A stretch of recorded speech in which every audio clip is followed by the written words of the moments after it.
boa tarde. O Sem Censura Parada esta quinta-feira está começando. No programa de hoje vamos falar sobre meio ambiente, educação e festa junina. No primeiro bloco a gente vai conhecer os detalhes de uma pesquisa preocupante. 47 espécies de aves podem ter desaparecido na região metropolitana de Belém nos últimos 200 anos. A extinção desses animais traz graves consequências para o equilíbrio do nosso ecossistema. Quem está aqui para conversar sobre o assunto é o pesquisador Alexandre Aleixo. No segundo bloco, vamos falar sobre o segundo seminário de linguagens, tecnologias e práticas docentes, um encontro entre professores de universidades e da educação básica para debater os avanços e desafios das práticas pedagógicas. Quem conta os detalhes é Sueli Pinheiro da Silva, coordenadora do seminário. E para encerrar, vamos saber tudo sobre o Arraial Junino da Fundação Purro Velho. Vai ter teatro, música, dança e muita animação, com certeza. A gente recebe aqui o técnico em gestão cultural do Purro Velho, Ismael Ferreira. E quem me ajuda a conduzir o bate-papo de hoje é a jornalista Dani Franco. Você também pode participar da nossa conversa enviando perguntas e comentários pelo Twitter, e-mail, telefone, pelo Facebook. Quem recebe a sua participação é a produtora de TV, Marcela Cabral. Então, como eu disse, a gente começa o Sem Censura desta quinta-feira falando sobre meio ambiente. A gente recebe o pesquisador Alexandre Aleixo. Alexandre, obrigada por ter vindo, boa tarde. Obrigada por ter vindo bater esse papo aqui com a gente. E o assunto é um assunto preocupante, como eu disse, é essa pesquisa relacionada ao desaparecimento de aves na região metropolitana de Belém, né? Explica um pouquinho pra gente o que é essa pesquisa, qual foi a metodologia dela para vocês chegarem a essa conclusão. Primeiramente, o nosso objetivo foi, na verdade, fazer uma radiografia de como anda o meio ambiente em Belém. E para que essa radiografia fosse feita, nós escolhemos as aves como se fossem os intermediários para indicar para a gente o que estava acontecendo. Exato. E isso é praxe. Então, quem trabalha com monitoramento ambiental, como se diz por aí, usa aves como esses intermediários. Por que aves? Porque, primeiramente, elas são muito comuns, né? Então, aqui em Belém, tem mais ou menos 350 espécies.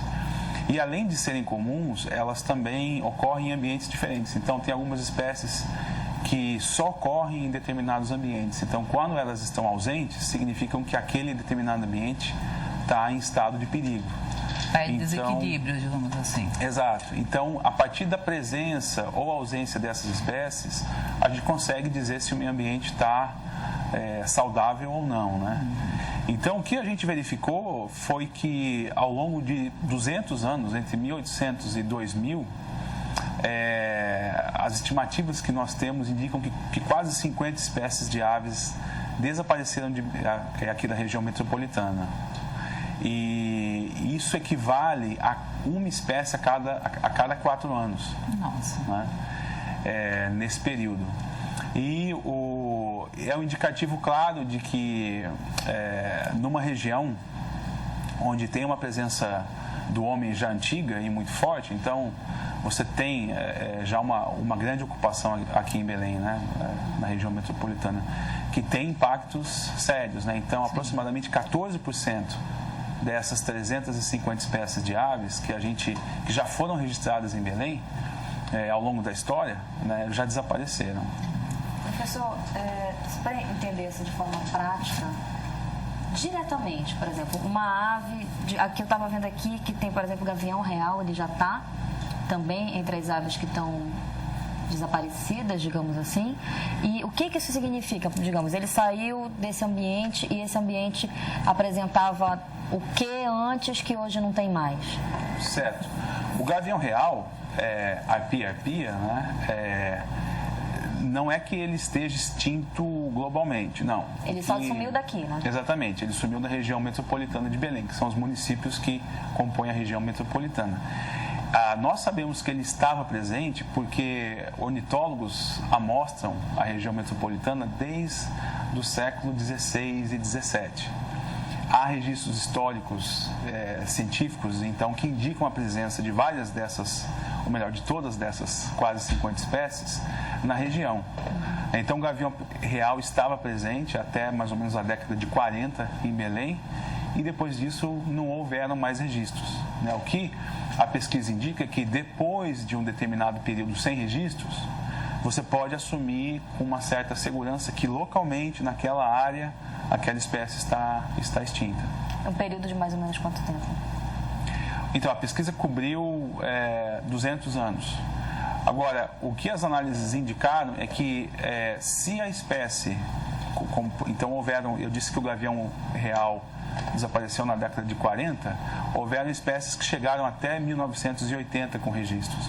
Mas o que a pesquisa apontou, do ponto de vista estatístico, é que é seguro considerar que se uma determinada espécie de ave não foi registrada na região metropolitana de 1980 para cá, é que ela de fato foi extinta. Na prática, como é possível estabelecer quais as espécies realmente que existiam 200 anos atrás e que hoje não se tem mais registros? Como é que é feito esse levantamento? O Belém, a região metropolitana é única porque, como eu disse, desde o século XVI que existem levantamentos de aves aqui, ou que se pode chamar de levantamentos. Nenhuma outra parte da Amazônia tem esse tipo de informação. Então, Belém sempre foi a porta de entrada e no passado era até conhecida como Pará, simplesmente. Então, o primeiro ganho que se tem é esse. Então, você tem publicações, né, desde 1700 e pouco, indicando quais eram as espécies que existem aqui. E, desde então, a gente localizou aproximadamente mais de 50 registros publicados nesse período de 200 anos. Então, isso é uma fonte. A partir da década de 80, com a proliferação de ornitólogos em Belém, de estudantes de biologia, a gente passou a ter o dado direto, que era um levantamento de campo, que nós, inclusive, fizemos até o ano passado.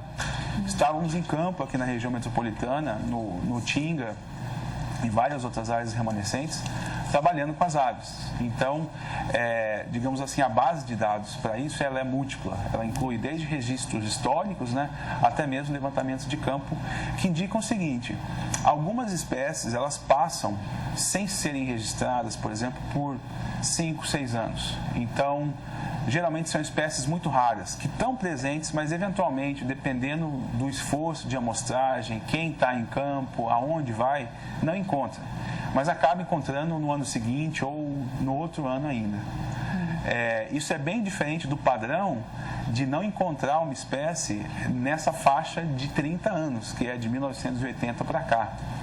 Então, isso é uma análise estatística um pouco rebuscada do ponto de vista numérico, que indicou para a gente o seguinte: olha, 30 anos é o tempo mínimo para se assumir como seguro que essas espécies não estão ocorrendo, não porque os ornitólogos não encontram ou porque ela é muito rara, mas porque, de fato, ela sumiu da região. É sempre uma estimativa. Uma coisa que eu fiquei pensando aqui é até a década de 80, né, mais ou menos, até 1980 foi o recorte de vocês. Tem alguma relação com a verticalização da cidade? Né? O que levou a esse desaparecimento? Deixa eu só fazer uma leve correção. A pesquisa foi até 2000. Até 2000? Isso. O que ela indicou é que de 1980, o que foi registrado até 1980, e não mais a partir de 1980, que estava extinto. Então, o interessante é que é possível correlacionar essa perda de espécies com o histórico de desenvolvimento não só de Belém, da região metropolitana, mas até mesmo do Nordeste paraense. Que é o desenvolvimento urbano de uma forma geral, né? E então, a primeira queda que existe em termos de... Então, tem algumas espécies, como eu disse, que já na década de 40 estavam extintas. Então, houveram ciclos associados com a construção da Estrada de Ferro Bragantina e houve outro ciclo associado também com a construção da Belém-Brasília, que foram marcos importantes no sentido de trazer mesmo a ocupação territorial muito intensa. Né? Então, sempre que há uma substituição como a gente costuma chamar, da matriz florestal, que é a vegetação nativa da Amazônia, por vegetações diferentes ou plantações, há uma perda de espécies. Né? A gente até pode imaginar que essa perda de 14% só, nesse período de 200 anos, ela é até pequena, se a gente for considerar o que é hoje a região metropolitana, né, do ponto de vista ambiental. Poderia ter sido muito mais grave esses números, então. Mas é importante frisar que dessas 14 espécies, 14% das espécies, há muitas espécies que têm o que se chama de... Elas fornecem serviços ambientais extremamente importantes, como, por exemplo, elas dispersam sementes. Então, são aves que estão associadas, elas literalmente plantam árvores. E, então, por exemplo, a gente pode dizer que o mutum, que é uma espécie, é uma galinha, é uma galinhona preta nativa, né? não é introduzida, com o bicão vermelho. Ela sempre foi muito caçada e ela sumiu na região metropolitana já a partir da década de 30. E para encontrar um mutum aqui em Belém é preciso viajar pelo menos aí uns 300 quilômetros. Para onde? Para a região de Paragominas, Tailândia, ainda encontra. Mas é uma espécie que estava presente aqui e que já a partir da década de 20, de 30, sumiu. Então os registros indicam que ela... É exatamente isso que eu ia te perguntar também. Eles simplesmente sumiram ou eles migraram? São encontrados ainda em outras regiões do estado? Tem outro lugar, outras cidades em que a gente pode encontrar essas espécies? Sim, mas então, como eu disse, em Tailândia, em Tailândia e Paragominas é possível encontrar, só que essas espécies elas não migram. O que acontece, elas não têm capacidade migratória, como a gente costuma dizer. Dessas 350 que ocorrem em Belém, um número pequeno tem essa capacidade. A maior parte realmente morre, ou é caçada, ou é, como a gente costuma dizer, predada, por outros animais. Mas elas acabam, inclusive, persistindo muitas vezes, mas não se reproduzindo.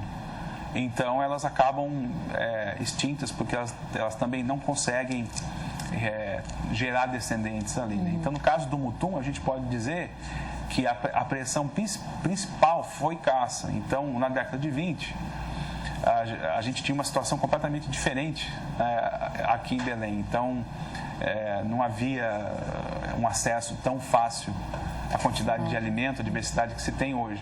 Então, pressão de caça ainda era algo importante. Então, os mutuns foram realmente caçados até... Isso é o que a gente observa hoje também em outras regiões onde ainda existem mutuns que estão em contato com cidades menores ou com vilarejos. São espécies de características diferentes aí e por motivos, digamos assim, diferentes podem ter ocorrido o desaparecimento, Como você falou em relação ao mutum à caça e outras ocorrências, Você trouxe algumas imagens, inclusive, para a gente mostrar de algumas espécies, que desapareceram. Vamos mostrar aí, você pode falar um pouquinho para a gente de algumas delas. Esse é o mutum, que é um dispersor de sementes. Isso aí é a minha aluna e um dos pós-docs lá no Guild que realmente fizeram boa parte da pesquisa de campo relacionada. Quantas pessoas envolvidas, Alexandre, nessa No artigo pesquisa? Fomos ao todo em, acho que, se eu me recordo bem, 8 autores, responsáveis por diferentes análises. Aí está o gavião real, famoso. a ararajuba. Então sempre há arara azul que tem registros históricos, ou do borrei também. Então, são espécies que são caçadas porque são troféus de caça, como os gaviões e o urubu-rei, ou são alimento, ou no caso da ararajuba, como está aí, realmente tem esse atrativo para o cativeiro. Então, são as primeiras espécies que Esses animais, eles são encontrados no Museu Emílio Guild ou no Bosque Rodrigues Alves? No Museu Emílio Guild. E eles não se reproduzem em cativeiro? Boa parte dessas espécies, sim, no museu. Inclusive, o gavião real, até recentemente, estava com um ninho e haviam ovos lá.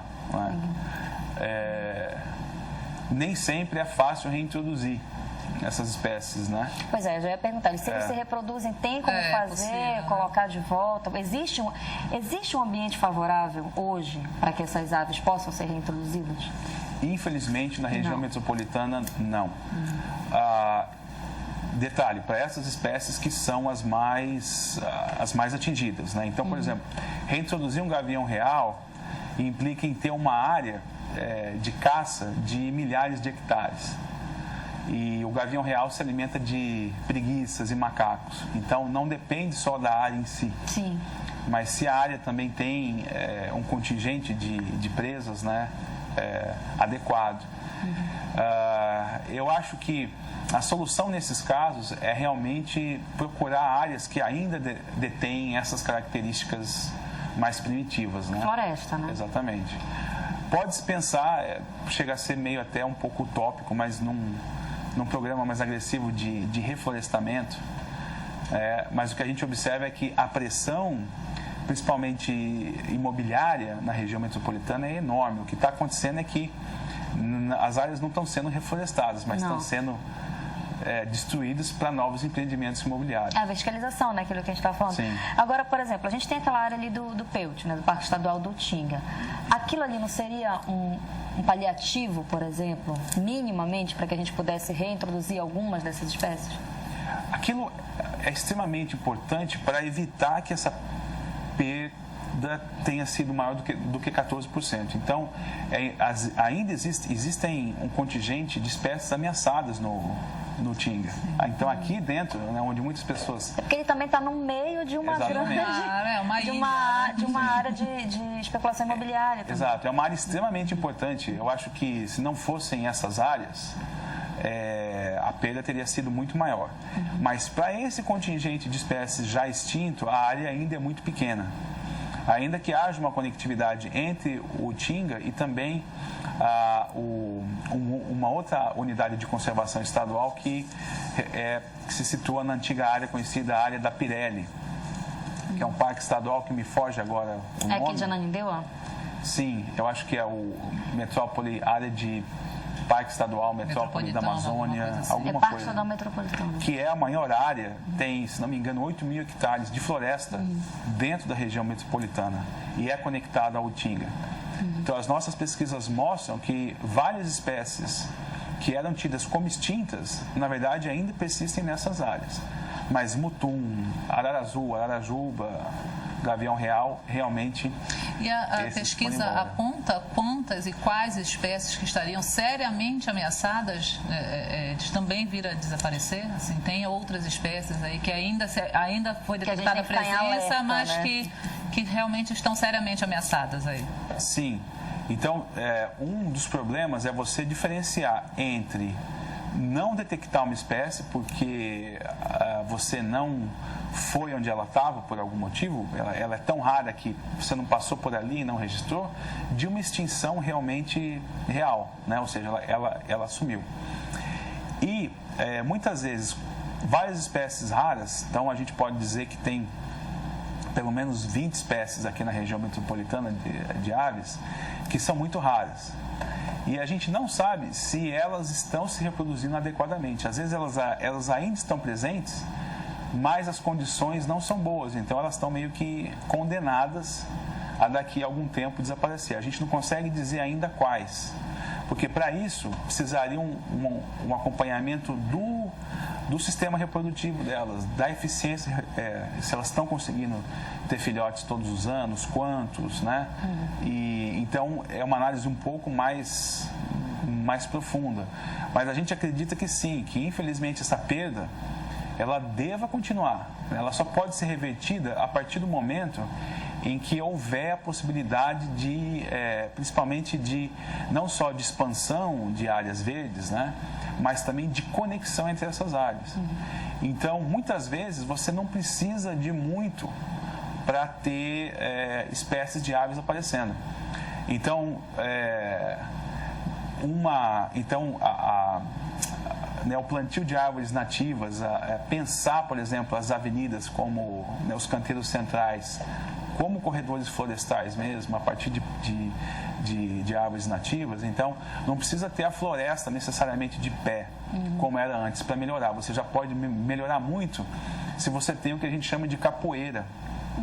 Ou até mesmo de árvores, né, que tem uma sombra embaixo. Então, já melhora muito. Então, é possível que a perda de espécies que é prevista, que continue, ela seja minimizada com ações proativas de reflorestamento. E o objetivo da pesquisa é muito a esse encontro, de realmente divulgar e alertar para a elaboração de políticas públicas de proteção ambiental, enfim. Como é que vocês pretendem usar essa pesquisa para buscar, né, um avanço nessa nossa área de proteção do nosso ambiente e recuperação do meio ambiente?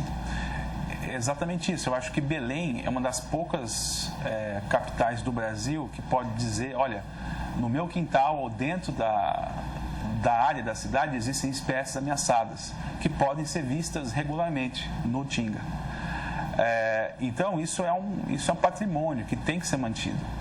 E o que a gente interpreta dessa pesquisa é exatamente isso, que existe já um impacto, esse impacto deve continuar, a menos que uma política de meio ambiente mais efetiva, principalmente focada em reflorestamento, e o reflorestamento que eu falo é da área metropolitana mesmo, é da região urbana, é tentar harmonizar tem como fazer plantio em área urbana, é mais ou menos por aí. Então, pensar os parques e jardins da cidade com essa mentalidade, não só essa visão estética, mas também pensar como é que eu posso tornar essas áreas eficientes do ponto de vista ambiental. E é muito simples, basta ter árvores nativas, açaí, várias espécies que crescem aqui em gás. Os botânicos sabem muito melhor que eu indicar um rol de espécies enormes para indicar. Então, é realmente uma política de meio ambiente que deve ser, que é principalmente por parte da prefeitura, no sentido de estar abraçando isso e implementando. Professor, essa pesquisa ela foi concluída quando? Ela foi concluída no ano passado. Foi uma equipe de pós-doc, é isso? Ela foi um dos capítulos da tese de doutoramento de uma aluna minha, que incluiu outras coisas. Então, o nome dela é Nájila. Ela, inclusive, Nájila estaria aqui se não tivesse viajado de férias. Mas foi uma pesquisa que envolveu pesquisadores aqui no Reino Unido, mais de 8 pesquisadores.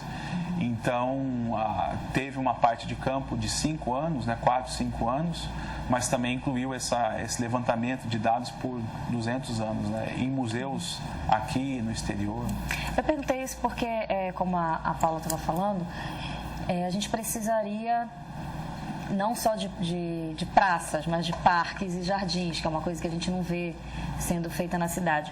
Vocês têm já, isso já está sendo pensado, que essa pesquisa seja levada para um diálogo com a prefeitura ou com qualquer um dos governos, para que isso vire realmente existem soluções de política pública para essa área ambiental que hoje está doente. Isso já está sendo pensado? Vocês já estão articulando alguma coisa nesse sentido?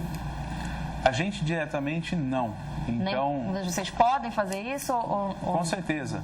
Na verdade, a pesquisa da Nájila foi parte de um programa muito mais ambicioso de preservação a nível estadual. Então, foi muito focado na região de Paragominas e na região de Santarém, e essa parte da pesquisa foi feita aqui em Belém. Então, nessa escala estadual, a articulação está muito bem feita, inclusive com produtores rurais dessas áreas, que no sentido de valorizar o potencial de preservação que áreas, como eu disse, capoeiras, florestas que já foram perturbadas têm, que estão em áreas privadas e que precisam ser preservadas também. Mas esse meio de campo com a prefeitura ainda não foi feito. E realmente acho que são programas como esse que de repente colocam em público esse tipo de pesquisa e a partir daí se começa a construir uma estratégia. E acredito também, professor, que além da questão de sentar com os governos e se pensar em políticas públicas, políticas de proteção, também tem um outro lado muito importante, que é a questão da educação ambiental, e levar também essa pesquisa, esses resultados, para o conhecimento da sociedade, somente as crianças, para que todos tenham a noção da nossa realidade, do perigo que o nosso meio ambiente corre, e se pense aí também em programas de educação ambiental para que no futuro a gente comece a reverter isso, Sim, acho que é a primeira vez que se consegue dar, digamos assim, dar nome aos bois. Então, quais são as espécies que sumiram? Então, você pode pegar algumas dessas espécies que já sumiram, e eleger como espécies bandeiras. Então, o negócio ainda está muito no começo. A gente acredita que até que demorou muito para que uma pesquisa dessa aparecesse. Quando você tem aí um histórico de conhecimento de aves numa região como Belém de 200 anos. Agora, o museu ele sempre trabalhou bastante com essa questão da educação ambiental, né? Junto às crianças, com os visitantes ali do museu. É um trabalho já antigo e bem forte ali dentro do museu, né? Isso, e nesse sentido há obviamente um diálogo muito forte com a comunicação do museu e com a parte também, digamos assim, didática, né? Mas a gente percebe que para a coisa capilarizar mais, né, é preciso chamar aí os botânicos aqui de Belém, que são muitos, para realmente estar trabalhando junto com a prefeitura no sentido de plantar mais árvores nativas aí, menos grama. Árvores certas, né? Exatamente. É legal que você disse anteriormente, durante a nossa entrevista, que existe um interesse muito grande de pessoas que estão se especializando na área, né? Essa é uma área que tem atraído muitos profissionais, assim, de pesquisa, dessa área da biologia, né? Então, assim, tem o material humano, tem bastante aí para que a gente continue esse trabalho, né? Sim, existe um conceito hoje no mundo que chama, em inglês, citizen science, que são cidadãos fazendo ciência. Então, a observação de aves, ela é muito propícia para isso. Então, hoje no Brasil, o contingente de observadores de aves aumentou e vem aumentado muito. Então, é possível, tem alguns sites públicos de depósito de fotos de aves que funcionam como verdadeiros bancos de dados científicos, como, por exemplo, o Wikiaves. Quem digitar o Wikiaves no Google vai ter acesso a mais de 1 milhão de fotos de aves no Brasil inteiro, né, georreferenciadas. Então, isso quem tem feito, quem gera esses dados, não são pesquisadores, né, do meio acadêmico, são cidadãos comuns, são donos de casa, são pessoas que têm na ornitologia um hobby. Sociedade civil, né? Exatamente. Então, a gente antecipa até que daqui a 200 anos, o banco de dados que vai existir para se fazer esse tipo de análise aqui em Belém vai ser gigantesco. E em grande parte porque ele vai ter, ou na sua maior parte, porque ele vai ter sido preenchido por cidadãos comuns. Então, com o advento da internet, com o fato da fotografia digital e uma certa... isso ficou... Os preços também caíram de vários equipamentos. Então, tem uma explosão hoje de atividade de observadores de aves aqui no Brasil. Isso é, na minha opinião, o melhor tipo de educação ambiental que tem, porque é aquela, você fica feliz de ver uma determinada espécie, você se contagia com aquilo e você passa a entender o que aquela espécie precisa para sobreviver. Então, é muito direto essa conexão, né, com o mundo natural. E em relação a essa pesquisa, é possível ter acesso? Quem está em casa, os amantes aí da área podem ter acesso, podem conhecer um pouco mais?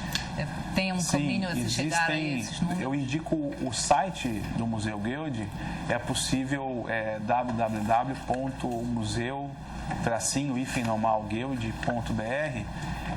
Ali tem um resumo dessa pesquisa, né, bem acessível.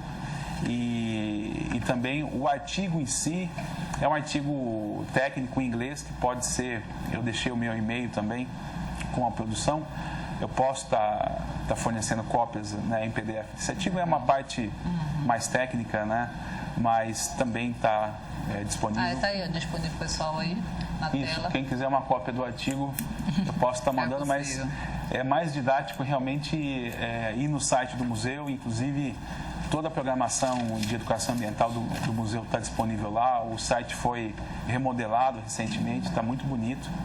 E o sumário, né, o resumão da pesquisa pode ser encontrado lá também. E a pesquisa continua, o monitoramento continua, o trabalho é constante? Quer dizer, não ter outros dados aí sendo divulgados? Sim.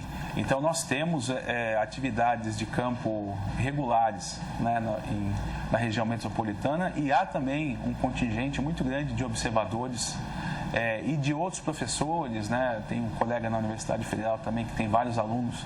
Então, é um banco de dados que continua crescendo, né? E a tendência é que, em breve, a gente consiga saber em tempo real quais são as espécies que estão sendo vistas em Belém. Já existem alguns sites que te permitem fazer isso. Então você tem um aplicativo no meu celular mesmo que eu observo uma ave no caminho de casa, né, para o Museu Guild, eu moro em Ananindeua, digito no meu aplicativo, aquilo vai online, aquilo fica disponibilizado publicamente.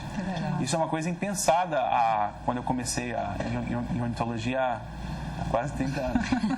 E que agora está... Então, como eu disse, essa coleta de dados, ela é contínua, né, das espécies de aves aqui. Que bom. Alexandre, obrigada por ter vindo conversar com a gente. Parabéns pelo trabalho, parabéns a todos os pesquisadores aí envolvidos no trabalho, que vocês possam voltar e dar mais boas notícias para a gente aí no futuro. Obrigada por ter vindo. Nós conversamos com o pesquisador Alexandre Aleixo sobre uma pesquisa super importante, mostrando o desaparecimento de aves na região metropolitana de Belém. A gente vai fazer um intervalo no próximo bloco. O nosso assunto é educação. Então não sai daí que a gente volta já já.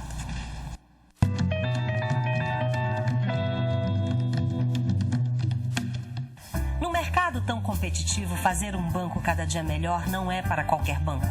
É para o Banpará. Em 3 anos ele dobrou de tamanho e até o fim do ano estará em 100 municípios do estado. 4 vezes mais operações realizadas e um patrimônio 2 vezes maior. O resultado disso é um banco sólido, moderno, seguro. Venha conhecer este novo Banpará e os novos produtos que fazem dele um banco cada dia melhor. Banpará. Cada dia melhor para você.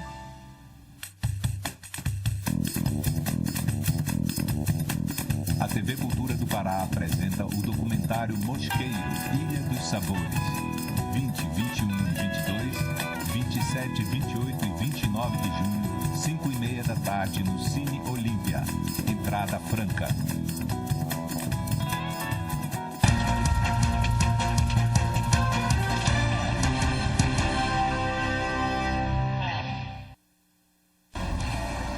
Boa tarde. Em Belém são 3 horas e o Cultura da Hora está de volta. Amanhã, a CEASA, Centrais de Abastecimento do Pará, leva o projeto Varejão Móvel até o conjunto residencial Natália Lins, na rodovia Augusto Montenegro, em Belém, no horário de 6 às 10 da noite.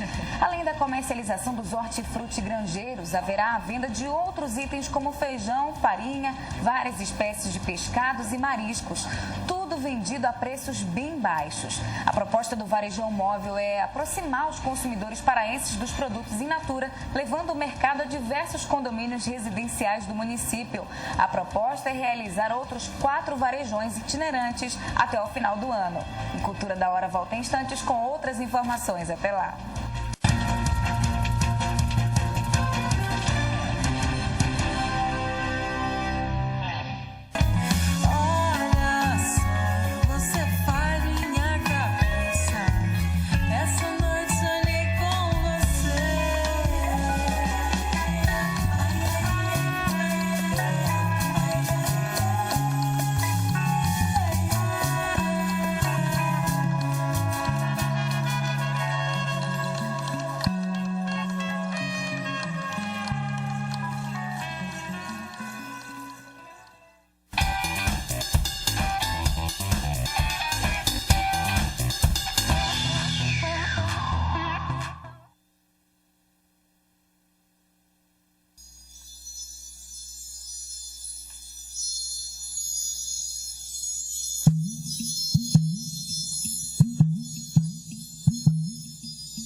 Estamos de volta com Sem Censura desta quinta-feira. Não deixe de participar, faça perguntas e comentários para os nossos convidados de hoje, porque a gente tem sorteio. A gente vai sortear uma camisa do Arraial Junino da Fundação Curvédio. A gente vai falar sobre o Arraial no último bloco do programa, contar toda a programação, todos os detalhes da programação para você não perder. A programação acontece amanhã.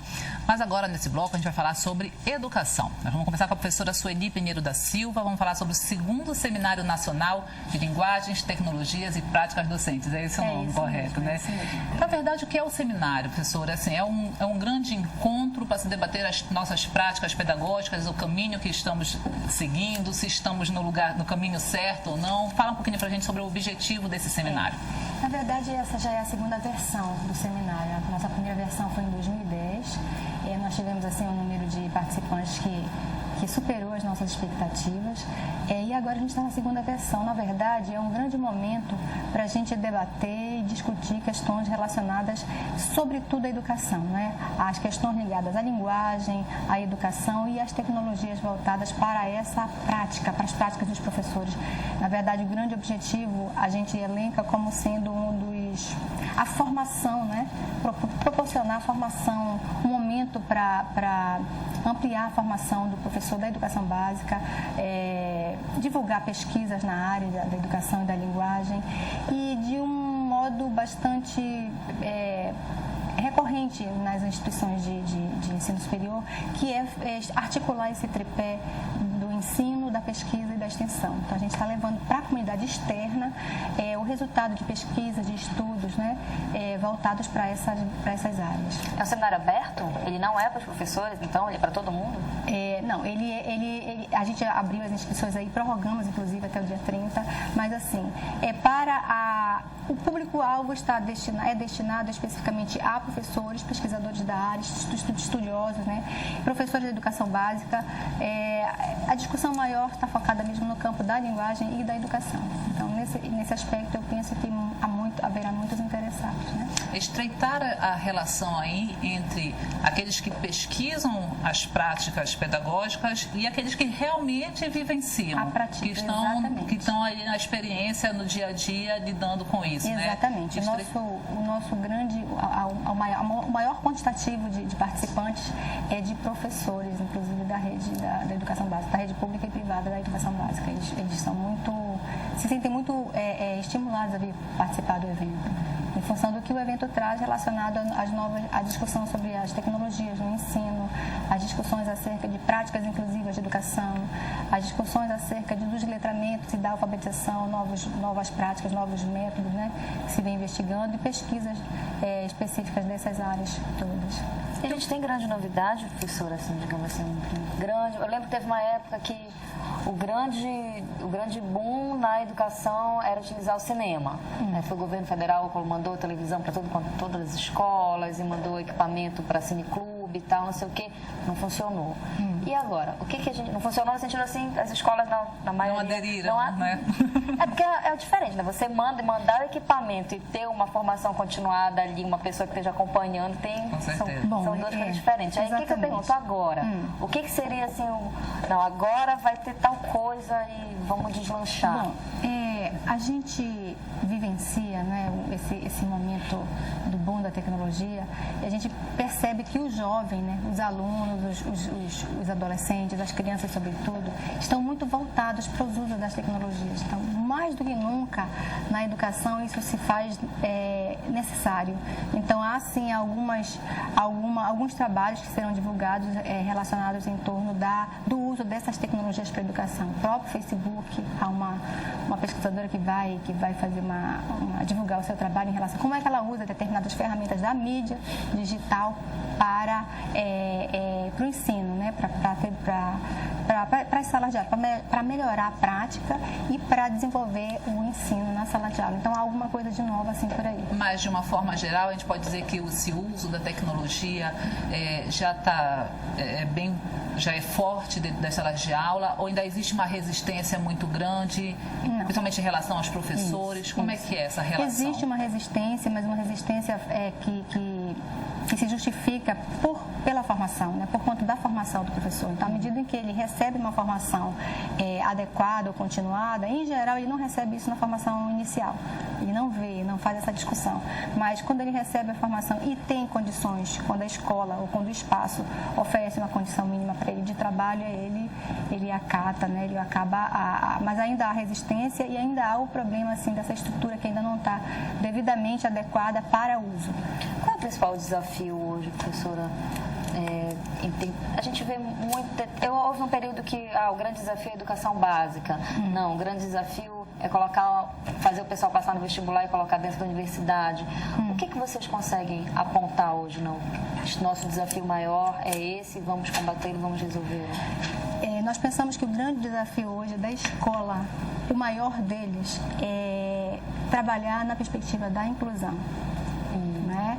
Esse hoje é o grande desafio da escola. A inclusão chegou na escola sem que a escola tivesse preparada, ou os professores. Ainda há agora, né, de um certo tempo para cá, uma década, há alguns estudos, algumas pós-graduações, mas assim, esse foi o grande problema durante, eu aponto como um dos maiores problemas dessa última década no campo da educação, como para trabalhar a inclusão.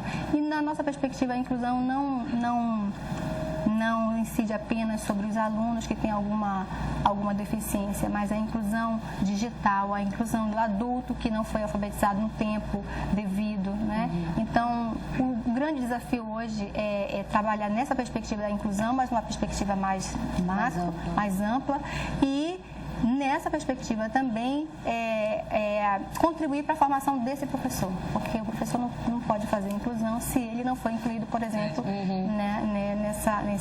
nesses estudos, né, das tecnologias e das práticas, de inovar suas práticas. A Marcela tem pergunta do pessoal de casa? O João de Andrade ele diz que queria saber qual é o dilema que se enfrenta na educação com o uso das mídias modernas. Exatamente a formação do professor. Um deles é a formação do professor. Esse professor precisa estar em acompanhamento, ou fazendo uma formação continuada para que ele dê conta de efetivamente trabalhar com essas tecnologias. E, em segundo lugar, eu diria que é a estrutura que algumas instituições ainda não apresentam adequadas para o uso da tecnologia. Eu ia entrar nesse mérito, assim, porque é bem contraditório a gente, por exemplo, a gente, sociedade civil, quer que o professor se utilize das novas tecnologias, das mídias, se ele não tem um salário, que ele consiga fazer a sua própria especialização, né, particular, de ir atrás e fazer os cursos e parará, e também não tem a estrutura da escola, né? Essa discussão, ela existe dentro do meio científico, né, dos pesquisadores de linguagens. Como é que isso tem sido trabalhado? Existe, mas eu elencaria um terceiro elemento que foi comentado pela Paula. Há uma certa resistência ainda, mas eu acredito. Uma resistência de quem? De quem está na sala de aula? De alguns professores, mas eu penso que esse é o elemento agora de menor peso.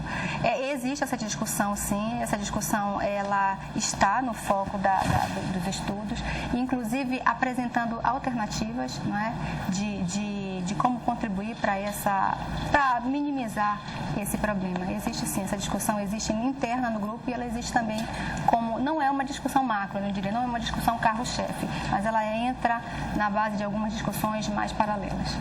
Professora, vocês estão realizando pela segunda vez seminário aqui na Amazônia, né? E a gente tem as particularidades de educação na região amazônica, aqui pertinho da gente, na Ilha do Cumbu, né? Por que fazer esse seminário aqui e de que forma essa discussão que vocês estão tendo, que ela é maior, que ela é mais ampla, de inclusão, de inclusão inclusive digital, como é que isso está sendo trabalhado para os nossos alunos que são realmente ribeirinhos? Assim? Tá. Bom, eu queria fazer uma retrospectiva. Esse grupo, esse evento, ele é organizado por um grupo de pesquisa, que é o GeoPEA, né? Grupo de Estudos em Linguagem e Práticas Educacionais da Amazônia. Ele surgiu em 2008 e apenas se institucionalizou em 2010. Então, esse grupo... São várias universidades? Ele é interinstitucional. Então, um grupo que naquela época fazia estudos acerca dos estudos da linguagem, das práticas docentes de várias instituições, o UFPA, o EPA, a SEDUC, né? Ele é interinstitucional. Como é que isso pode chegar aos alunos? Nós acreditamos que trazendo o professor, mobilizando o professor para fazer essa discussão, pelo menos de 2 em 2 anos, a gente organiza esse evento de 2 em 2 anos, ele possa voltar com algumas outras perspectivas para a sala de aula, né? Então, como ele é convocado a vir, inclusive, em geral, a gente destina algumas vagas para alguns setores, tenta negociar com a prefeitura, enfim, para que eles participem. Então, quando a gente convoca o professor, a gente entende que por meio dessa mobilização para essa formação, ele possa voltar para a escola com outras perspectivas. Mas vocês percebem o interesse do professor em participar de discussões como essas, em participar de debates como esse? Em geral... Ou é preferível ficar na sua zona de conforto? Não, as duas situações, mas em geral, quando a discussão traz à tona para o professor alguma possibilidade de efetivar o seu trabalho, ele se interessa. Porque, na maioria das vezes, ele não tem o tempo, a condição na qual ele está não lhe possibilita ser um pesquisador, né? Porque isso demanda tempo e investimento, e isso não se tem. Então, quando ele entende que ele está numa sala de aula com um aluno que precisa de uma atenção mais individualizada e ele não tem a formação específica para isso, ele vê que o seminário vai discutir, se de algum modo vai apresentar algum trabalho a respeito disso, ele se interessa. O professor, em geral, ele não vai só para refletir e para discutir. Ele quer ir e encontrar em algum evento algo que, de fato, faça alguma diferença na solução prática. Exatamente. E quando ele percebe isso, ele se interessa. E fazendo uma avaliação do primeiro seminário, foi há 2 anos. Foi em 2012. Assim, o que foi discutido naquele seminário, houve um avanço em relação aos temas que foram colocados, ou a gente vai repetir os mesmos pontos, vai ser a mesma discussão, porque não conseguimos avançar? Não. Em 2010, o seminário, a gente tentou fazer em formato de rodas de conversas, né? E nós nos surpreendemos porque nós programamos, né, para que conseguíssemos uma meta de 200 e superou, foi para 250. Esse ano a gente já planejou o evento para 250 pessoas. E a gente, na verdade, ampliou as sessões. No primeiro a gente tinha só 4 sessões, agora a gente tem 6 sessões com 6 linhas, 5 sessões com 6 linhas. Então nós ampliamos a linha de discussão. Esse ano a gente tem uma discussão específica sobre letramento e alfabetização e sobre análise do discurso. Então a gente amplia, quando a gente amplia as linhas de pesquisa do grupo e amplia essas sessões. Então houve esse acréscimo, na verdade. Amplia mesmo, né? Porque a análise do discurso é uma coisa bem da área de humanas, de filosofia, de comunicação. Isso. E é a primeira vez que vocês estão trabalhando essa linha? Ela é uma das linhas que inaugura que estão sendo inauguradas nesse seminário. Então a gente está trazendo o quê? A gente não está fazendo uma discussão específica para o campo da educação, que é o grande carro-chefe, mas a gente traz estudos, né, e pesquisas e pesquisadores que vêm apresentar trabalhos voltados para essa área, que tem relação com a linguagem, né? São 6 temas, então, são específicos. 6 sessões. Não, são 5 sessões com 6 linhas, na verdade 6 temas. Quais são essas linhas? Então, a gente tem prática, educação inclusiva, não é? Tecnologia, a gente chama de TIC, tecnologia de informação e comunicação e formação docente, letramento, alfabetização e letramento, literatura e ensino de literatura, análise do discurso e deixa eu ver se está faltando mais alguma. Práticas de ensino de línguas. Prática de ensino de línguas, né? Que é a que se mantém desde o início. E vão ter participação de pesquisadores de fora? Como é que vai? Sim. A gente tem a conferência nossa de abertura, a gente vai trazer o Dr. Júlio César Araújo, da Universidade Federal do Ceará. Ele vem falar sobre tecnologia e influência da tecnologia na educação, vai apresentar um projeto.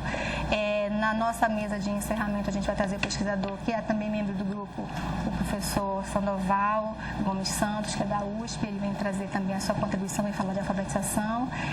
E nas nossas rodas, na mediação das sessões, elas serão feitas por pesquisadores daqui da Terra. Professora, tem mais perguntas? Na verdade, tem um comentário do Jorge Andrade, que ainda há pouco fez a pergunta. Ele diz: o uso das mídias é imprescindível. Não se pode dar uma boa aula só com o livro, com o conhecimento do professor. A internet, o cinema, o rádio e os jornais são ferramentas. Professor, eu estava vendo aqui, eu estava há mais ou menos uns 15 dias numa mesa de literatura, e uma coisa que estava sendo discutida era justamente o curso da UFPA, ele é de letras, né, e artes. Né? Como isso ainda é por exemplo, eu acho esquisito você colocar literatura junto com linguagem, né, junto com essas áreas de linguagens. Como é que vocês veem isso? Há perspectivas diferentes de acordo com o estudioso, né? Eu entendo a literatura como uma linguagem na língua. Mas o cinema também é uma linguagem. Sim. Então, É uma linguagem específica, né? A literatura é o texto literário, então ela entra na língua como uma linguagem específica. Ela não a gente não vê a literatura como um estudo linguístico especificamente, mas como uma linguagem, não é? Que tem o que há a sua perspectiva estética, mas que está no campo da língua. Há que defenda a separação mesmo, né, da literatura como estudo estético da língua e a literatura como fazendo parte da língua. No projeto da UEP, por exemplo, o objetivo, né, grande do projeto é o ensino de língua e suas literaturas. Né? Então, ela não está separada dessa perspectiva da formação. Mas é verdade que desde o início da formação a gente percebe no próprio aluno essa opção que ele faz, ou talvez pelo modo como elas sejam trabalhadas, de modo dicotomizadas. A literatura, se a gente for pensar, ela está no campo das artes, né? E não no campo linguístico. Foi por isso que eu fiz essa pergunta. Como é que vocês veem isso, se não é realmente alguma coisa que já foi ultrapassada e que precisa ser colocar a literatura no campo artístico que ela realmente merece? Essa é uma discussão que pode ser feita, eu penso, no processo de reformulação, talvez, dos cursos. Há colegas nossos que defendem essa separação e que veem a literatura especificamente que elas precisam estar no campo das artes. Eu não discordo, só que no momento em que a gente está, no curso que a gente está inserido lá na UEPA, a maioria, uma boa parte de nós atua lá, ela não está separada ainda. Ela ainda constitui um curso de formação de professores. E aí, nessa perspectiva, por que a gente optou aqui por uma dessas linhas, né? Por uma dessas sessões, na verdade, literatura e ensino de literatura? Porque como ela está no campo das artes, o professor que vai atuar na sala de aula, de um modo geral, pela formação que ele recebe, ele tem dificuldade em trabalhar na perspectiva do ensino. Entende? Porque ele a vê como uma perspectiva, na perspectiva artística. Então, há essa diferença. Como ele vai ser professor de língua e literatura, ele vai precisar de algum instrumental, suporte para lidar com o ensino da literatura. Vocês incluíram também a questão da alfabetização e letramento, também é uma discussão nova, né? Por que trazer esse tema, assim, essa preocupação com a qualidade da alfabetização? Afinal, estamos no estado com o pior índice do IDEB, né? Isso. Então, na verdade, ela não é nova no grupo, a discussão não é nova. A linha é que se separa, porque ela estava dentro de práticas de ensino de línguas no primeiro momento, no primeiro seminário. Então, a gente deixou práticas agora separadas de alfabetização e letramento. Bom, inclusive uma discussão forte no grupo. Nós temos mestres e pesquisadores na área bem situados no grupo. Na verdade, a discussão que se faz primeiro, a gente não entende que a alfabetização seja a mesma coisa que letramento, mas, de todo modo, a preocupação que há no grupo, sobretudo aí por meio dos pesquisadores dessa linha, de a gente, de algum modo, minimizar esses resultados que a gente tem, né, relacionados ao final da educação, do ensino médio, ao final do ensino fundamental, com as dificuldades que o aluno tem de ler ou de fazer a produção textual. Então, é uma preocupação forte no grupo, e a maior preocupação é essa, né, de trazer um referencial teórico, metodológico, divulgar pesquisas para o professor, para que ele, de algum modo, consiga contribuir lá na sua sala de aula. E o que é desculpa, Paula, o que é a diferença? Qual é a maior diferença? Letramento é isso aqui, alfabetização? É porque a alfabetização está muito mais voltada para a escolarização. Né? A agência oficial de letramento é a escola, mas, em geral, a gente se alfabetiza na escola. Esse processo mais sistemático, né, de construção de conhecimento, de ensino, de aprender a língua, ela está mais voltada para o ensino sistemático da escola. O letramento, não. Há letramentos que a gente aprende fora da escola. né? O letramento geográfico, né? Por exemplo, o sujeito que não foi à escola, ele consegue navegar, consegue pegar o barco, sabe onde é que tem o peixe, sabe onde é que tem o furo. Então, existem outras perspectivas. Há cidadãos, por exemplo, que não foram alfabetizados, mas conseguem se locomover na cidade, identificando o tamanho de letras, cores de ônibus, logomarcas. Então, isso é letramento, né? Então, ele não está voltado especificamente para esse ensino mais sistemático que é na escola, que é o da alfabetização. Mas quando a gente fala de alfabetização, na sua opinião, professora, onde é que está a nossa maior deficiência? Por que a gente não consegue alcançar um bom nível de alfabetização, um nível satisfatório, para que a gente consiga não ter números tão ruins quando na avaliação do Ministério da Educação, por exemplo? Olha, é uma pergunta perigosa, mas eu vou me arriscar a dizer que o maior problema um dos maiores problemas eu vejo que está no investimento na formação do professor. Na formação. Que é aquilo que a gente falou, né? Exatamente. Por exemplo, os professores, de um modo geral, não são todos que se identificam com a alfabetização. Né? Eles dizem, porque é complexo, não é? É uma fase em que a criança vai precisar se apropriar daquilo que não faz parte do seu cotidiano, né? Que é a escrita, que no seu cotidiano mais específico, ela fala e tem um certo domínio sobre a língua por meio da fala, mas não tem o domínio da escrita. Então, ele tem dificuldades muito grandes por conta também da sua formação em alfabetizar. Tendo a dificuldade, ele então, de modo geral, pode ser que não tenha sucesso nessa empreitada que é alfabetizar. Que é fato realmente que a gente alfabetiza, mas lá na frente muitas crianças conseguem ler um texto, mas não conseguem interpretar e decodificam, não é? Então, eu penso que um dos grandes problemas está nessa falta de investimento na formação do professor. Marcela, formação. Tem mais uma pergunta do pessoal de casa. Tenho. O Neto Silva, ele pergunta onde está o gargalo do problema da leitura e da escrita dos alunos? Na alfabetização, no ensino médio, no ensino fundamental? Olha, eu quero crer que seja na fase inicial da apropriação da escrita. Eu acho que é na alfabetização que o aluno é provocado, que ele é estimulado. Não que isso não vai acontecer lá no ensino médio, mas o que se vai refletir lá no ensino médio e no final do ensino fundamental é um pouco do resultado desse processo pelo qual ele passou na alfabetização. E aí eu considero que a alfabetização não se encerre em um ano, não é? E ela é processual. Eu acredito que até o 4º ano, até o 5º ano, o aluno ainda está sendo alfabetizado. É só a gente perceber o modo como ele lê, o modo como ele produz textos. Então, eu acho que o gargalo ainda está lá nas séries iniciais. Para a gente encerrar, professora, queria pedir a sua opinião. Eu participei de um debate recentemente sobre a questão do incentivo à leitura, o gosto pela leitura, e eu li muitos artigos falando que um dos nossos grandes problemas é que os nossos professores não gostam de ler, não gostam e por isso não incentivam. A senhora concorda? Bom, eu vou dizer, eu vou discordar. Eles não gostam de ler o quê? Porque a gente vive numa sociedade letrada, nós somos imersos, aqui está todo mundo com cartazes e, enfim, com os letreiros de ônibus, com os santinhos. Então, a gente lê, as nossas práticas de leitura são diversas e nós lemos com muita frequência. Né? É tanto que a gente não pode dizer, assim, na literatura, que há cidadãos iletrados em uma sociedade letrada, né? Mesmo que ele não tenha sido alfabetizado, ele está em contato com o escrito. O que eu acho que... Mas não tem a leitura como um hábito de prazer. A leitura de literatura. Exatamente. Qual é a leitura que a criança não gosta de ler? Qual é a leitura que o adolescente não gosta de ler? Qual é a leitura que o professor não gosta de ler? Então, talvez ele não goste de ler alguns gêneros, alguns textos específicos, né? Por exemplo, não sei, os artigos, ou enfim.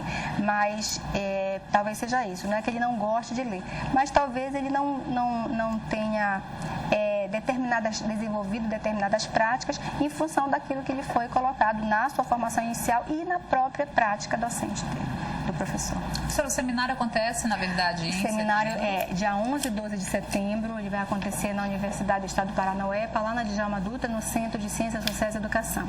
As inscrições para trabalho foram prorrogadas até o dia 30, agora de junho. Então está encerrando. Já estão encerrando para trabalhos, mas para participantes ouvintes, até o dia 11 de setembro, nós estamos recebendo as inscrições, convidamos a todos os interessados, a gente sabe que vai ter muita gente. Eu gostaria de dizer que dos 250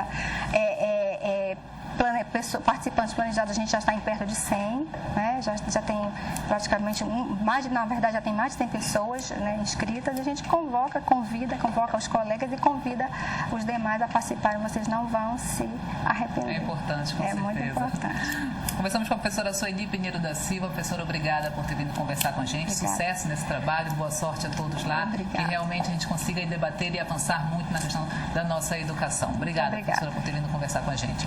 A gente vai fazer mais um rápido intervalo no Sem Censura e no próximo bloco vamos falar sobre o Arraial Junino da Fundação Curro Velho. Fica aí que a gente volta já já.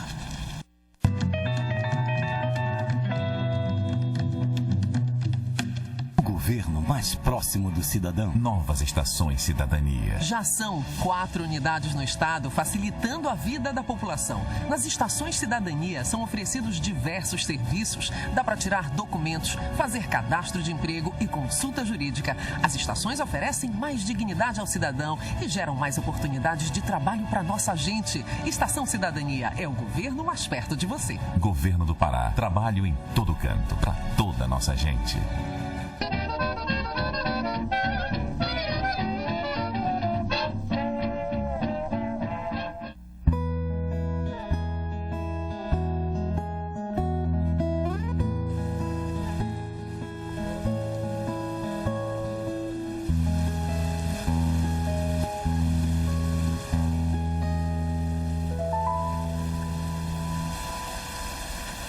Você já parou para ouvir a chuva? Então escuta essa. A chuva, quando é muito intensa, parece que chove um monte de X. Nem parece que chuva se escreve com CH. Será então que a chuva chove errado? Quando é forte e vem assim meio de lado, parecendo que nunca vai parar? Essa chuva é um brinquedo que se sente cheio de fantasia e sensação. Essa chuva é poesia, é diferente. Eis o X da questão. Apoio Sol, tecnologia, arte e cidadania.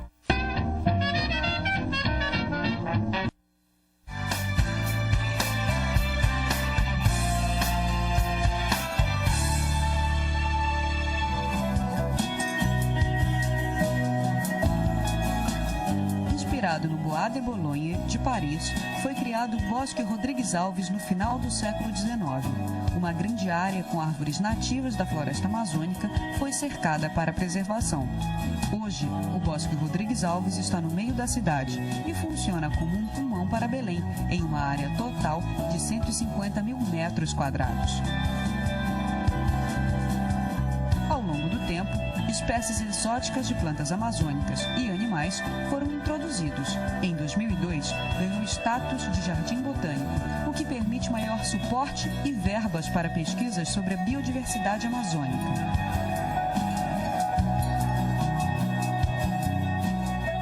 Por aqui, tem fauna e flora da região vivendo em total harmonia, e um simples passeio no bosque oferece um espetáculo aos visitantes.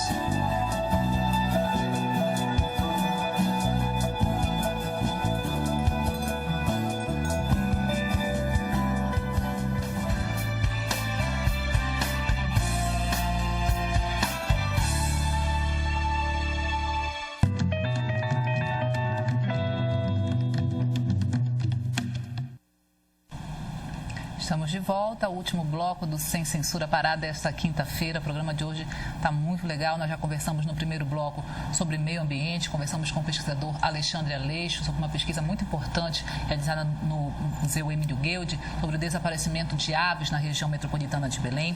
No último bloco nós conversamos sobre educação. Deixa eu até mostrar o cartaz que a professora Soeli trouxe aqui para a gente, que a gente não mostrou. Então, deixa eu mostrar agora. O segundo Seminário Nacional de Linguagens, Tecnologias e Práticas Docentes. Temos um papo bem legal aqui sobre educação, reforçando que as inscrições para trabalho já estão terminando, né, professora?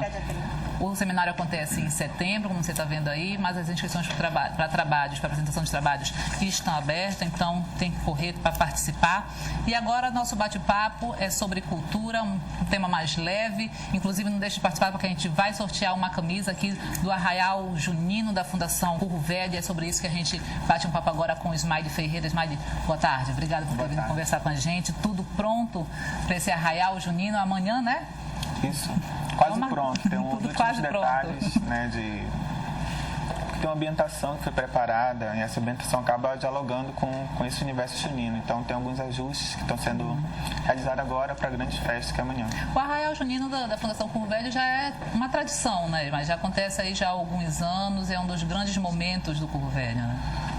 Desde a década de 90, né? Então tem uma tradição junina aí que acaba congregando as oficinas que são realizadas periodicamente, mais o trabalho da iniciação artística, né? Que é um trabalho feito com crianças e adolescentes, que reúne assim um grande número, que acaba tendo um momento maior nesse ciclo agora, que é o ciclo junino, mas também que acontece no Natal. É mais um momento para vocês mostrarem todas as oficinas, o resultado das oficinas, o trabalho realizado com as crianças e adolescentes que estão ali na Fundação, né? Isso, porque na verdade a Fundação trabalha com várias linguagens, né? Então, durante o mês de junho, os instrutores eles acabam utilizando esse mote para criar e recriar junto com os alunos alguns elementos. Então você vê oficina de desenho, então talvez tenha algum elemento relacionado ao São João, alguns elementos de uma oficina de pintura, algum reaproveitamento de material que acaba ganhando oratórios, estandartes. Então os temas acabam dialogando, né, para justamente ter um momento especial que é essa celebração dessa tradição junina. Um momento de convergência, né? Digamos assim. E o que é que vocês pensaram para esse ano? Assim, o que é que vocês vão mostrar? Qual é a programação? Uma programação extensa, né? Isso, é uma programação extensa. Bem, tem a abertura que vai ser feita pelo Asas da Percussão, que é um grupo do Polo do Propaz, lá do Mangueirão. E lá os alunos confeccionam alguns instrumentos e acaba tendo uma oficina de musicalização. Então, essas crianças, adolescentes, né, em média de 8 a 16 anos, eles vão fazer a abertura. Paralelamente a isso, vai ter, porque como é muita coisa acontecendo, vai ter um espetáculo, né, que é da iniciação artística, que é a Árvore Mágica. Esse espetáculo, na verdade, ele congrega 3 oficinas, que são as oficinas de teatro, as oficinas de música, as oficinas de dança, e reúne, assim, aproximadamente 150 crianças e adolescentes no palco. E é um trabalho intenso, mas não gostoso. Deve ser fácil, 150 crianças e adolescentes no palco, não deve ser fácil organizar essa garotada, né? Isso, e tem uma dramaturgia que acaba unindo, né, essas linguagens, né, para ter um momento juntos, né? A dramaturgia desse ano fala justamente sobre isso, né? Inclusive é o texto, que é um menino que ele é dessa nova geração, do WhatsApp, do Facebook, e os pais querem que ele se interesse pelos festejos populares, e o menino é avesso a isso. E aí o menino, cansado de tudo isso, ele faz uma promessa para os pais não insistirem. E aí, em cima desses conflitos, acontece uma história de encantamento também, né, com essas tradições, com esses festejos, que é o espetáculo A Árvore Mágica. Árvore Mágica. Também vai ter dança, lógico, vai ter quadrilha. Sim. Tem uma quadrilha, que é Crias na Roça. Essa quadrilha também é uma quadrilha que nem a gente fala também, né? A gente não utiliza a tradição, né, apenas com essa visão romântica de preservação, né, essa visão romântica do folclore.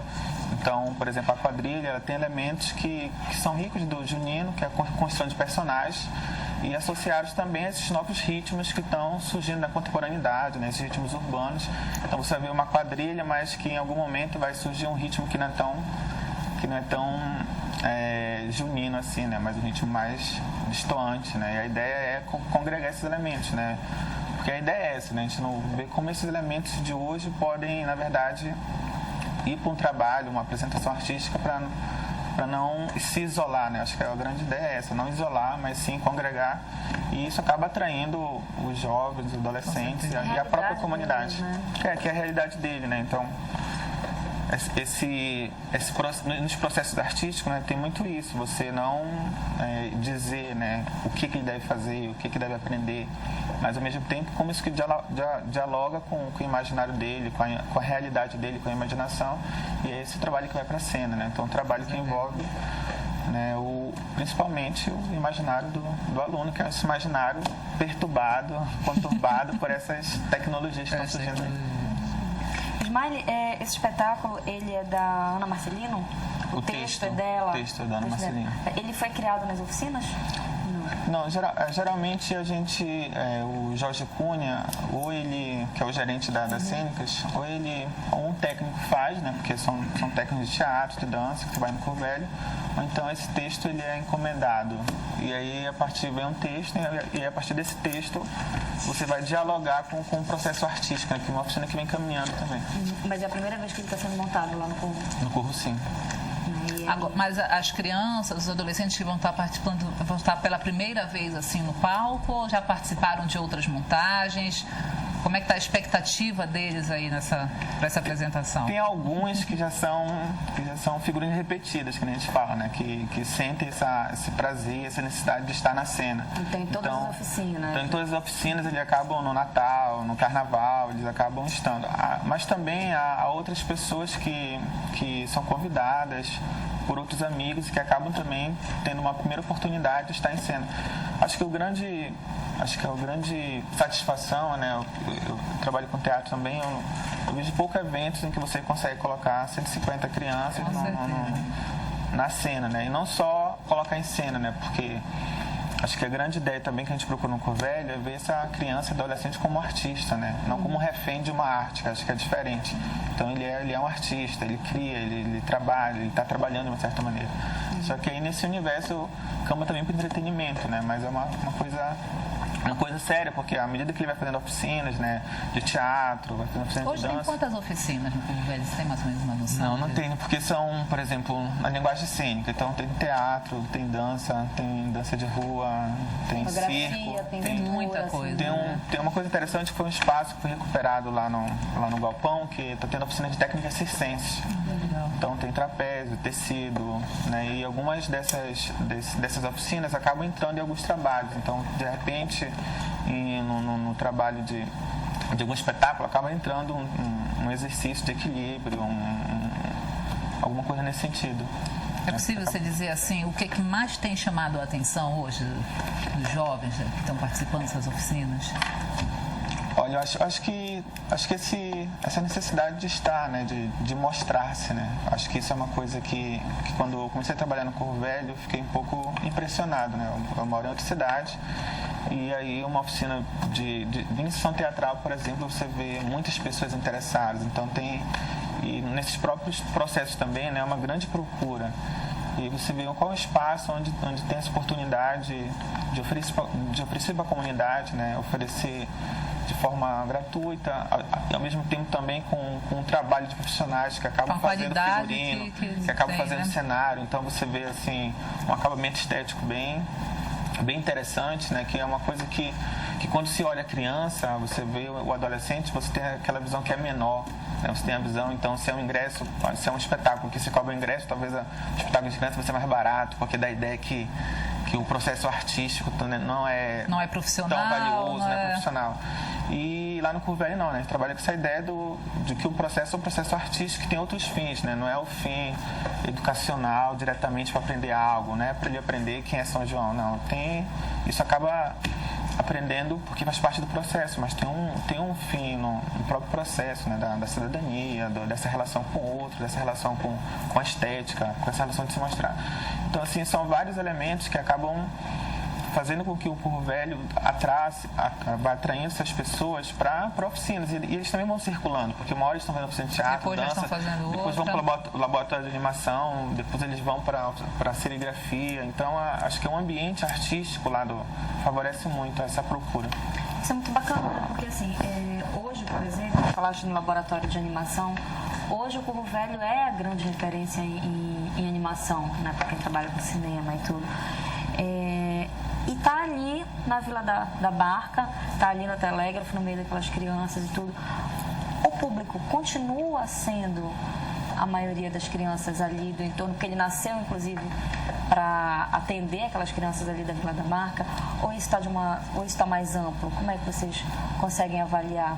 Não, eu acho que tem esse elemento próximo, né, que facilita as pessoas da Vila da Barca, mas ao mesmo tempo também tem pessoas que participam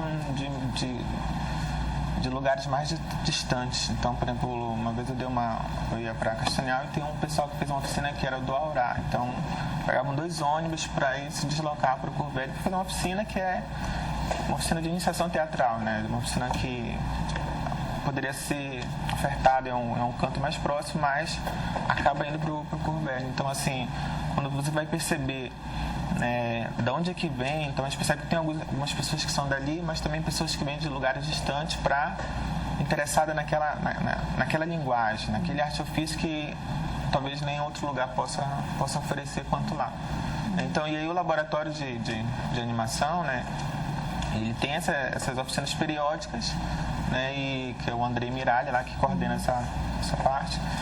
E tem essa amostra Pirilampo, também vai ter uma amostra foi feita uma seleção de alguns que estavam bem interessantes, né, para ser exibido. E na programação amanhã vai ser exibidos alguns. Acho que é interessante essa procura por essa oficina, né, que talvez que a gente resolveu com um espaço pequeno, mas ao mesmo tempo muita criatividade, muita produção dos alunos. E é interessante também, né, acho que não só fazer, mas depois ver o seu trabalho exposto. Eu acho que também amanhã, esse momento, é um momento disso também, dos alunos. Olha lá o meu trabalho, eu ajudei a desenhar. Eu acho que isso é muito satisfatório para quem está fazendo, né? Para o artista, né? Com certeza. Para a criança mais ainda. Voltando a falar um pouco mais da programação, você falou no início da participação do grupo de percussão do Polo Propaz, né? Como é que foi a primeira vez que vocês estão fazendo essa parceria? Por que vocês convidaram eles para participar com vocês? É porque também o Curro Velho ele é responsável por algum desses polos com oficinas, né? Então, são oficinas de percussão, são oficinas de técnicas circenses. E em cada programação a gente acaba elencando um trabalho, acaba elencando um grupo para vir se apresentar. Agregar. Ao mesmo tempo também, porque é um polo, que é um trabalho também do Curro Velho, né? E aí a gente aproveita também para socializar com os outros trabalhos que são feitos dentro da casa. E vai ter carimbó também, né? Sim, no final sim. Vai ter carimbó. Fala pra gente da programação. Tem mais o Boi Curro de Ouro, né? Que na verdade também são 3 oficinas, uma oficina de teatro. E nessa oficina de teatro eles optaram por fazer uma contação de história, da história do boi, só que esse boi esse boi é um boi que é uma fazenda próxima ao Guamá. E aquela mesma história também, né? É a força do boi recontada. Só que aí a diferença é que une uma oficina de percussão mais a oficina de canto coral. Então esse Boi Curro de Ouro, na verdade, ele ganha essa aglutinação, essa aglomeração de outros trabalhos que acabam dando assim um outro sentido, outro significado para essa prática. E aí são alguns convidados também, né? Que é o grupo de carimbó Som de Pauoco e a companhia de música Curimbó de Bolso, né? Então são 2 atrações, né, que vão estar... Eles são lá de Coraci, né? Todos os... Sim. E aí dentro dessa ideia do festejo da animação, a gente convida esses grupos para também ter uma programação à parte também. Vai ter exibição do documentário, né? Sim. TV Cultura, a exibição do documentário Pau e Corda, né? Da TV Cultura. E nesse universo do carimbó, né? Porque acaba sendo um elemento importante dentro da festa. Né? Então tem uma programação de palco, tem uma programação no teatro, tem uma programação de audiovisual. E aí o público que for lá, né, a família, ele escolhe, eu quero assistir teatro, eu quero ver o vídeo, eu vou esperar e vai ter muita coisa, né? A partir das 17 horas, né, que começa. 17h30. A partir das 17h30, entrada franca, todo mundo convidado, né? Brincadeiras. Olha, deixa eu mostrar rapidinho aqui a camisa que a gente vai sortear. Posso mostrar aqui pro Daniel? Vamos sortear agora, então. Estamos encerrando Sem Censura. Vamos fazer nosso sorteio. Camisa da Fundação Curro Velho. Vamos ver aqui.